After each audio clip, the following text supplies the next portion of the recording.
Hey everybody, Glenn here. Today I want to talk about how to craft an effective solo. So how do you tell a story when you solo? One of the things you want to avoid is coming out in a blaze of glory all the time. You want to start off slow. I mean, there's no secret that my hero, my guitar hero, one of my major guitar heroes, besides Pat Metheny and a lot of others, B.B. King and Wes Montgomery, but is Larry Carlton. Larry can craft a solo, as well as Robben Ford, better than anybody I've ever heard. And they tell a story in their solos. You don't need to look any further than Don't Take Me Alive with Steely Dan, or Kid Charlemagne, which is one of the greatest solos of all time. So, I'm going to lay down a basic 1-4-5, kind of a jazz blues, and then I'm going to do some soloing over it, and then I'll talk about it a little bit. So to start off, we're just going to use my loop station and start off with the basic blues format in G. So here we go. 1, 2, 3, 4.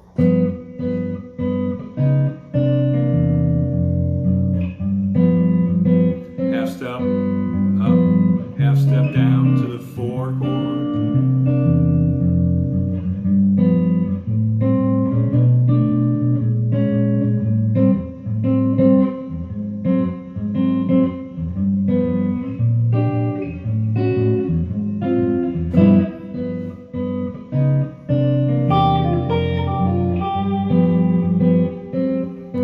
The same line, right?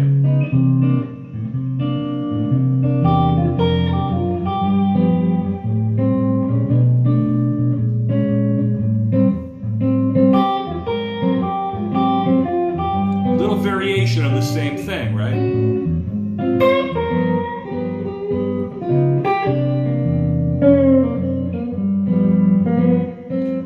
Little moves you want to take.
Okay, so let's talk a little bit about what happened during that. There's a few spots, and a lot of this is basically based on a minor pentatonic scale and a blues scale in G.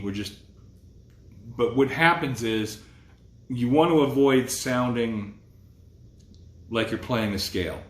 So you take bits and pieces of it, and when you're soloing, I like to just basically come up with a phrase. You know, if I do simple phrase, and you go to the 4 chord, what you want to do is you want to create a sense of drama for the listener, okay? So when somebody is listening to what you're doing, you want them to think, well, what's he going to do next? I mean, we all know the lines if we play them, you know. We can play those lines all day long, but what we want to do is create lines that have that sense of drama, that sense of anticipation. Keep your audience waiting and then build upon it from there. And then later on, I added in a little bit of distortion to it. You can switch up your pickups to get a little brighter sound and then go back to the neck pickup and do things like that. And I don't care whether you're playing a Strat or a Les Paul style ES335. Doesn't matter. You can vary that up. The other thing you want to do is when you're crafting your solos is, I preach this to students all the time till I'm blue in the face, small moves. If you're making a bend, what is the thing that's making you make that bend? Why are you making that bend? Is there a note you're trying to get to, or are you just bending for bending's sake? A lot of times students will do, they're doing things like that. Made me cough. I was so excited about it. So what you want to do is you want to be able to find a bend and just do small moves. It's like almost emulating a slide, you know. But I'm not going in the G, I'm not going to that B note. It's a semitone bend. So when I'm creating that,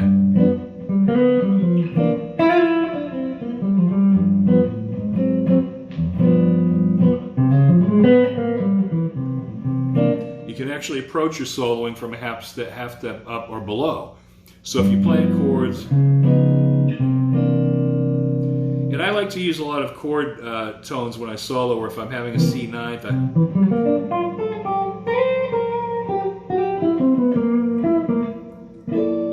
use the notes that are in the chord. So you don't want to sound like you're.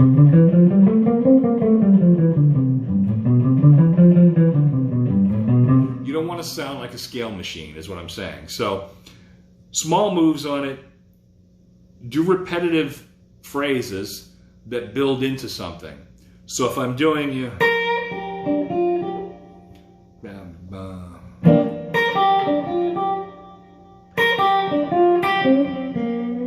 resolve it like that. So try to tell a story in your soloing. Know your blues scale, know your pentatonic scales. Those are, you know, where you're going to be camping out for a long time when you first start out playing. And then from there, pick some simple chord changes. I always like to do 12-bar blues because it really gives you a home base to start when you want to get into more advanced stuff. It gives you a good launch pad to explore your soloing. So I hope this helps somebody out today, and make it a great day, and God bless.